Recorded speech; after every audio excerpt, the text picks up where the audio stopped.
In April 1841, Silas Rutled issued a declaration that stunned even the most hardened plantation owners across South Carolina. He was transferring his daughter Catherine, a 28-year-old woman who weighed more than 260 pounds, into the absolute authority of an enslaved man called Ezekiel Cross. 024, not as a caretaker, not as a companion, but as her owner in every sense that truly counted, even if the law still listed her as free. White society in Colleton County reeled in outrage, yet they had no clue what Silas was actually setting in motion, or what Ezekiel Cross would do to Catherine in the months that followed. By November, Catherine's body had transformed in ways no physician could explain. 045, 13 men lay dead, and Cypress Grove Plantation had been reduced to cinders. What truly happened between that enslaved man and the daughter of his owner? What did he do to her that left every witness paralyzed with dread? Before we reveal the horrifying truth, subscribe, ring the bell, and drop your state in the comments. 104, let me bring you back to where it all started. Spring in Colleton County arrived heavy with heat and dampness so thick the air felt like wet wool. The Combahee River crawled lazily through the low country, its black water mirroring the Spanish moss that draped live oaks like mourning veils. Rice fields stretched endless in every direction. 130, their flooded acres tended by hundreds of enslaved souls wading knee-deep from sunrise to sunset.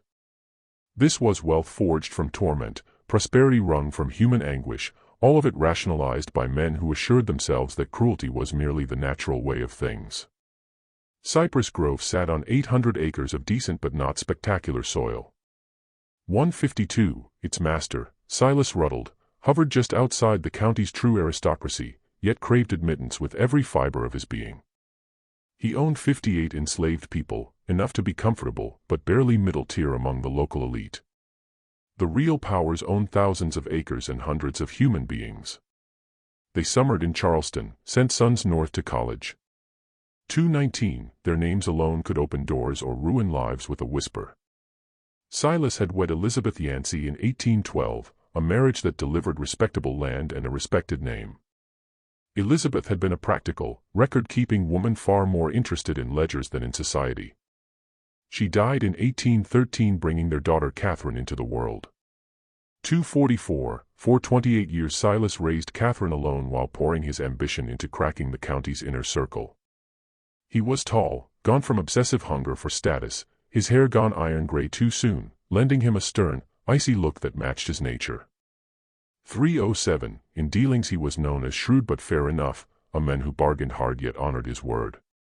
Catherine grew up isolated, tutored at home, never quite fitting anywhere. By 1841 she was 28 and nearly 260 pounds, her body swollen from years of treatments prescribed for hysteria and female nervous complaints. She suffered violent episodes, screaming, hurling objects. 339, the year before she had slashed her father's hand with a letter opener, leaving a livid scar. Colleton County's white society clucked their tongues with practiced pity. Poor Silas Rutled, saddled with a lunatic daughter, what a tragedy, she had been such a lovely child once. None of them knew the real story.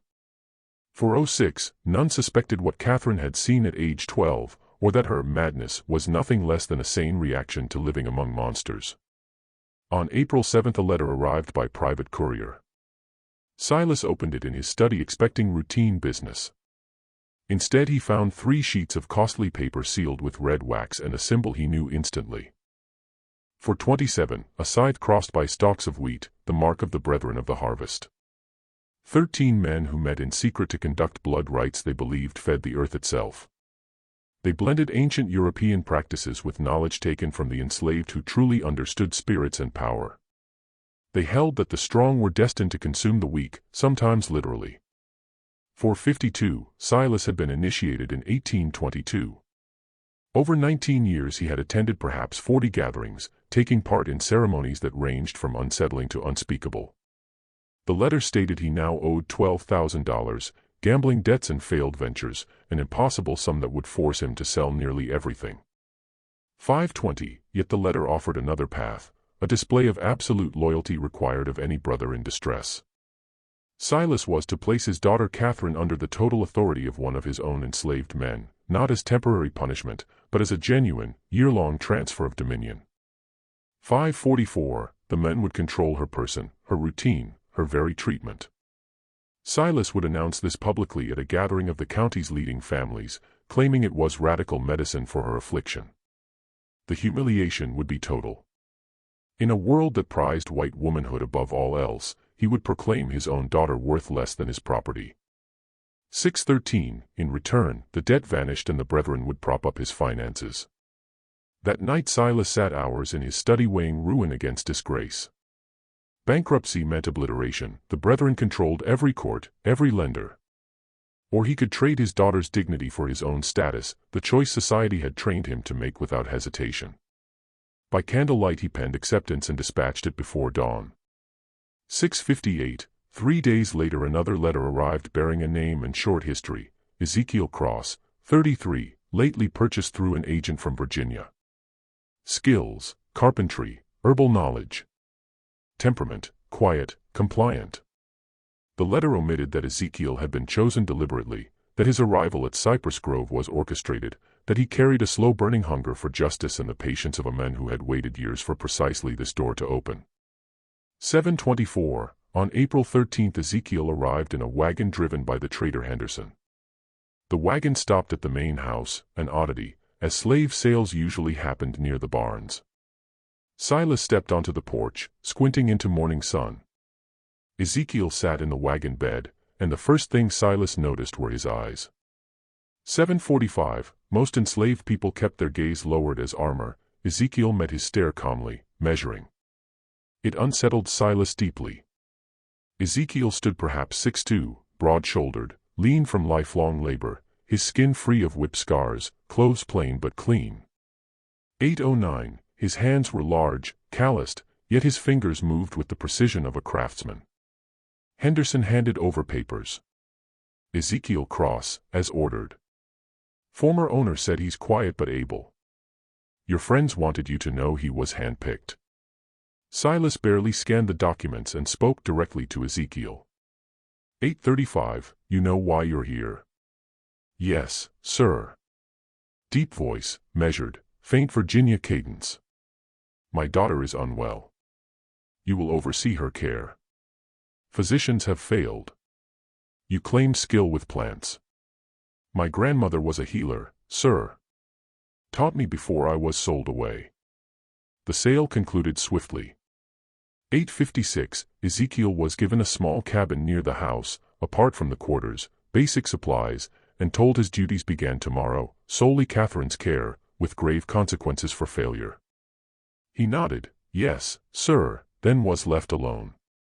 For the first time his mask slipped, jaw loosened, shoulders eased. 9:16, he sat on the cot and drew from inside his shirt a tiny cloth bundle. Unwrapped, it revealed a scrap of paper bearing 3 names in childish scrawl, Sarah, Benjamin, Ruth, wife, son, daughter, sold from him 3 years earlier to an Alabama hellhole notorious for working people to death. All 3 gone within 18 months. 10:03, Sarah from fever left untreated, Benjamin from a wound gone septic, Ruth, a 6-year-old, who simply stopped eating because she could not grasp why her world had shattered. And the man who sold them was Silas Rutled, not for money, not for misbehavior, but as a cold demonstration to the brethren that he could sever human bonds without flinching. 10:24, Ezekiel had spent 2 years moving south, plantation to plantation, gathering whispers about the brethren, their rights, their arrogance. When the chance came to be sold specifically to Rutled, he seized it. Access to the house, the secrets, the man himself. Sometimes justice arrived not through law but through patience and the willingness to become whatever monster the moment demanded. 11:10, he folded the names, tucked them away, lay back, and began to plan. His first day started April 14. Judith, a graying house slave, led him reluctantly to Catherine's second-floor room and knocked. Miss Catherine, your father sent someone for your treatments. A crash answered, something heavy striking the wall. Catherine's voice, thick and venomous, I want no more treatments. Send him away. 11:37, Judith gave Ezekiel a sympathetic glance. Bad day. He opened the door himself and stepped inside, closing it behind him. The room was vast but dim, curtains drawn, air stale with unwashed linens and the sickly sweet stench of mercury. 12:02, books lay scattered, a framed picture shattered, clothing strewn everywhere. Catherine sat in a chair by the cold hearth, wrapped in a stained robe, dark hair matted, face swollen, eyes unfocused, hands trembling without cease. She looked at him, confusion, fear, then fury. 12:26, who are you? I said, no more doctors. I'm no doctor, miss. Name's Ezekiel. Your father asked me to help. Help. A harsh laugh. That's what they all call it, help, treatment, cure. They mean poison, chains, silence. She rose unsteadily. I know what this is. Another punishment for remembering. 12:51, Ezekiel remained still, unthreatening. What is it you're meant to forget? The question stopped her cold. Anger flickered into something raw. You don't know. I know nothing, miss. Only that your father says you're unwell. 13:16, she studied him as if truly seeing him for the first time. You're not from here. Virginia, miss. Do you know what happens in this house? What they do in the cellar? His pulse spiked, but his face stayed calm. I don't take your meaning. Liar. No heat, only exhaustion. Everyone lies. It's easier. She sank back into the chair. Leave me. Tell father his latest torture failed.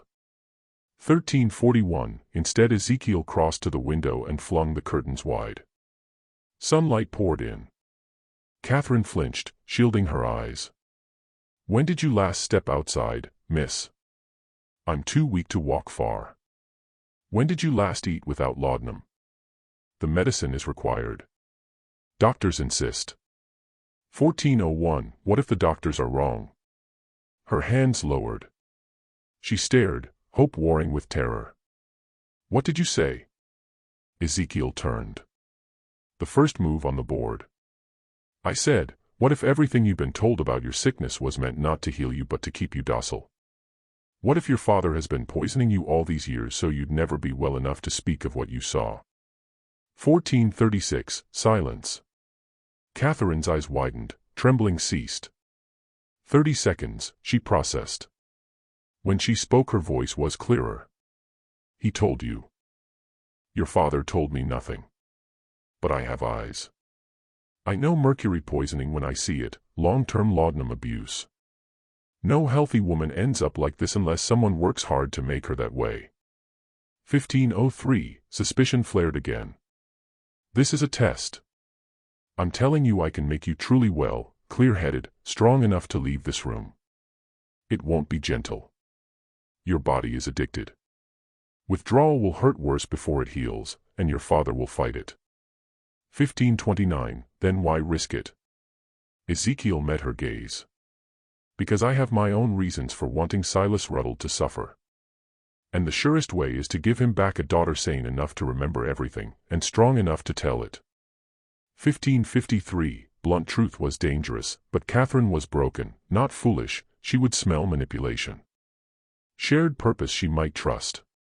You want vengeance on my father? Yes, miss. What did he do?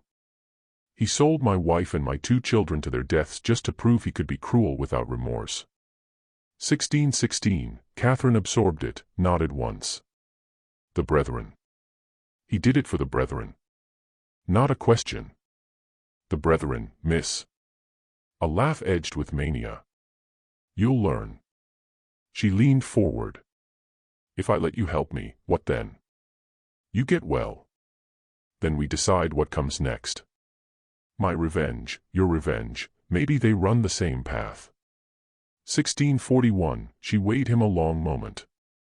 I want them all dead. My father, Judge Pelham, Reverend Crenshaw, every man who stood in that cellar. I want them to suffer, to beg, then die. The hatred was startling not for its force but for coming from someone the world had dismissed as harmless and insane. 17:05, this was no madness, this was fury distilled. Ezekiel inclined his head. Then we understand each other, Miss Catherine. If we're conspirators, call me Catherine. I cannot, not warriors might hear. We must be careful. Then know this, Ezekiel. Her eyes glittered. I've killed before. 3 house slaves who might have carried tales. The laudanum fogs memory, but they vanished. Told their families they ran north. A terrible smile. So if you plan to use me and discard me, understand I am no mere victim. 1756, cold slid down his spine. He had expected an ally, not a partner whose capacity for violence might rival his own. Yet he held steady. I believe you, miss. There will be no betrayal. Good. She rose with new steadiness. Then we begin. One condition. 1820, when it's finished, when vengeance is ours, I want to die.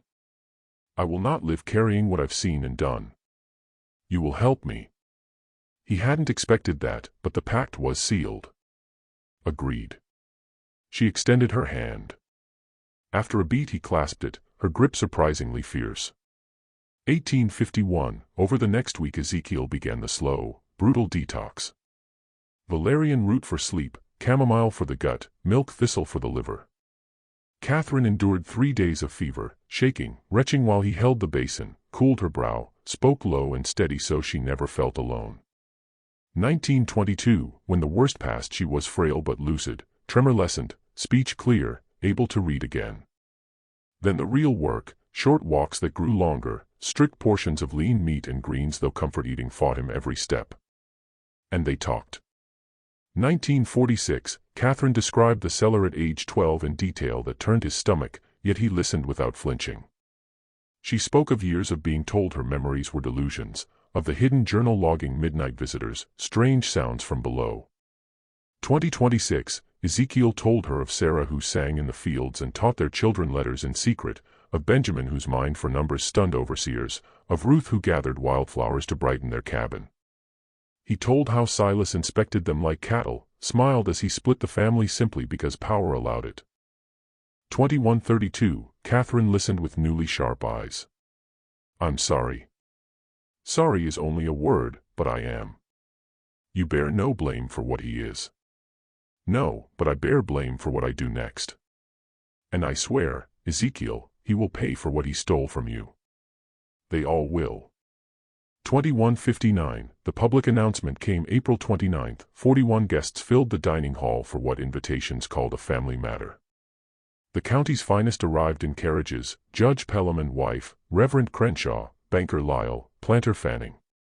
The table groaned with oysters, duck, rice in 3 styles, cake towering like a monument.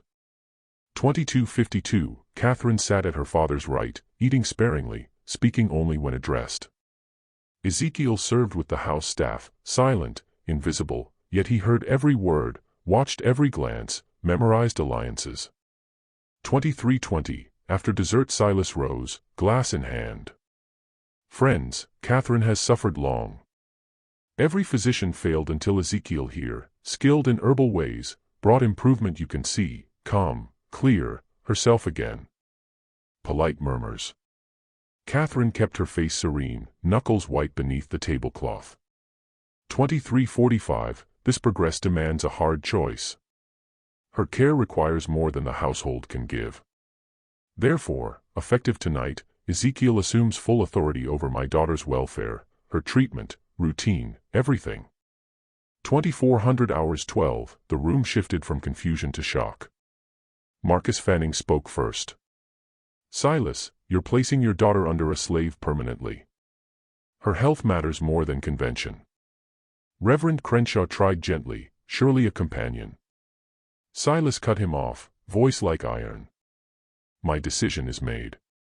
Catherine agrees, don't you, daughter? 25:02, every eye turned. This was the moment she could shatter everything. Instead she smiled, small, perfect, empty. I trust Father's judgment. Ezekiel has been kind. His methods work. I am content. Delivered flawlessly, yet Ezekiel saw the death promise in her eyes.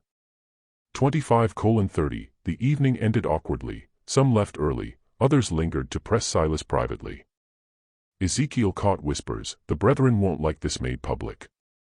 Judge Pelham to Silas near the study, too low to hear the reply, only the approving shoulder clap.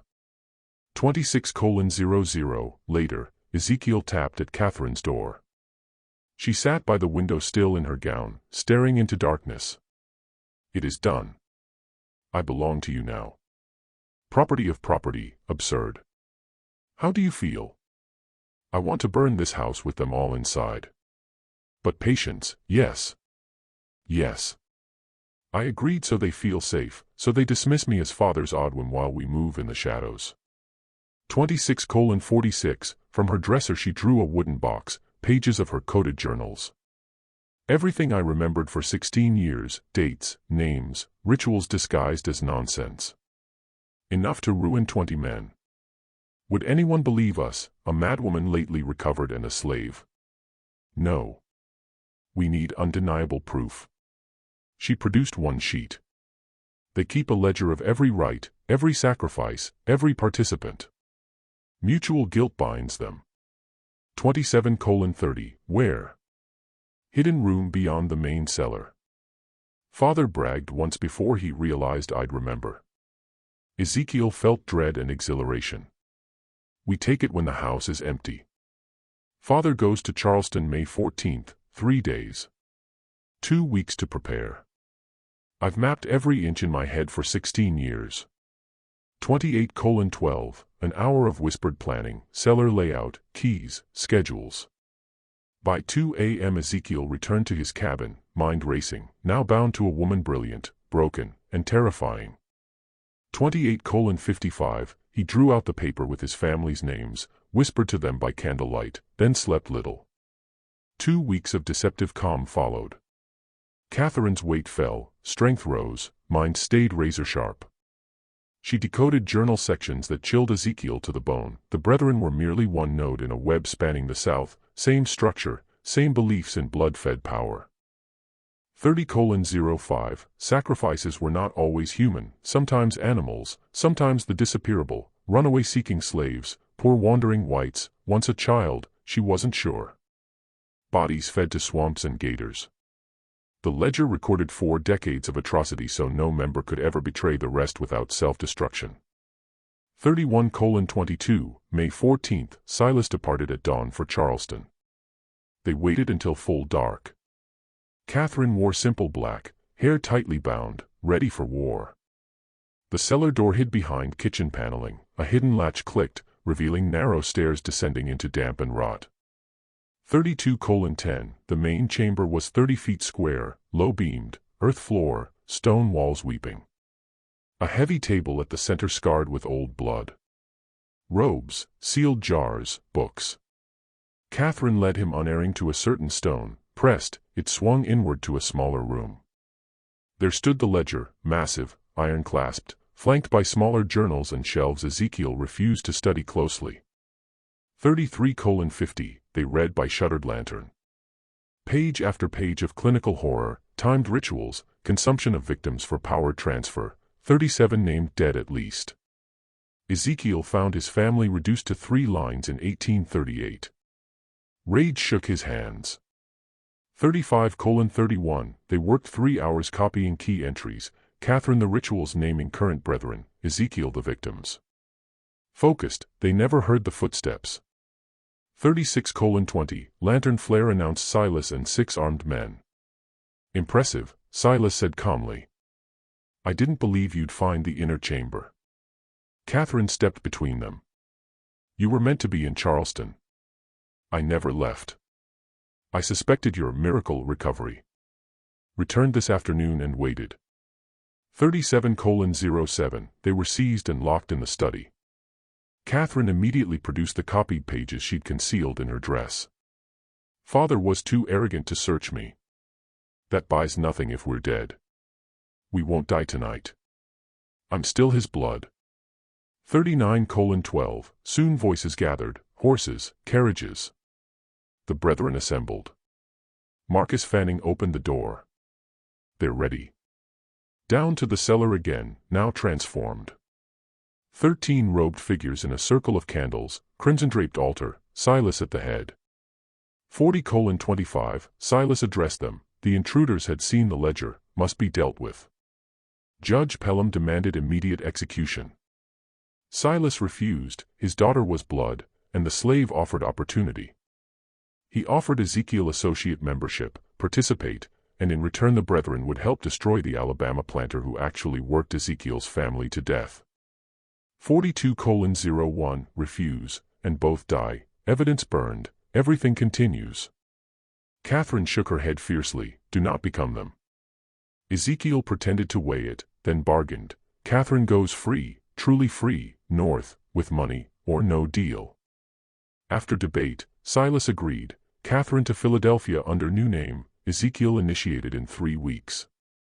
44:52, on the next day a closed carriage took Catherine away. Ezekiel watched it vanish, praying she understood his acceptance was tactic, not surrender. 45:34, 3 weeks of constant watch followed, overseers shadowing him, menial tasks, limited access that was also test. He played broken and compliant while mapping routines, noting trustworthy slaves, cataloging weaknesses. 47:03, the night before initiation Silas visited his cabin alone.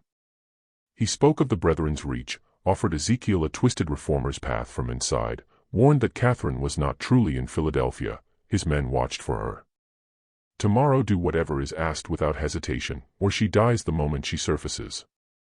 51:31, June 3, midnight. Ezekiel stripped to the waist, hands bound, led below. All 13 waited. A terrified young enslaved woman lay gagged on the altar, his test. Take the knife, make the first cut, join or die. 53:24, he took the knife. The room tensed in approval. Then he spun, buried the blade in the nearest brother's throat, hurled the robe onto candles, plunged half the chamber into darkness, and became pure vengeance. 55:02, the brethren were wealthy, not warriors. Ezekiel fought like a lifetime of grief-given form, breaking bones, smashing faces, cutting the woman free, sending her fleeing upstairs. 55:48, above, Catherine had never left for Philadelphia. For 3 weeks she had hidden among the quarters, moving by night to neighboring plantations, rallying 23 souls who had lost children, siblings, friends to the brethren's altar. Armed with field tools and generational fury, they waited for the signal. 56:13, when the freed girl burst screaming from the kitchen, Catherine led the tide below. There was no mercy.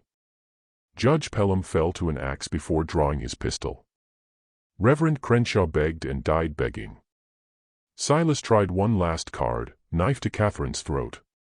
She laughed, drove an elbow into his ribs, spun free. 58:33, Ezekiel faced Silas alone amid the carnage. You took everything from me for no reason but to prove you could. Please, Silas whimpered. Did my son say please? The end was swift and final. 59:47, when silence returned, Catherine stood shaking with release among the bodies. Now we burn it all, she said. Ledger, journals, robes, everything that could prove what happened. Evidence would only bring hunters, only total erasure gave them life. 1 hour 1 minute and 21 seconds, they arranged the scene like accident, poured oil, set the blaze. Before dawn the Avengers melted away to their plantations, mouths sealed forever. Catherine and Ezekiel watched Cypress Grove burn to ash. 1 hour 2 minutes and 11 seconds, as the sun rose over ruins, they parted, Ezekiel west to build escape networks, Catherine north with stolen money to write the coded truth that might surface long after they were dust. 1 hour 3 minutes and 39 seconds, they never met again. Official story, tragic fire during a business gathering, master and 12 guests trapped below, mad daughter perished in her room. No investigation. Slaves scattered, silent. 1 hour 4 minutes and 52 seconds, whispers lived on in quarters, the night the masters burned, the night justice visited the untouchable. Stories grew into legend, but the heart stayed true, cruelty has consequences, power is fragile, memory is the sharpest blade the powerless wield. 1 hour 7 minutes and 22 seconds, so what do you think? Was everything truly revealed?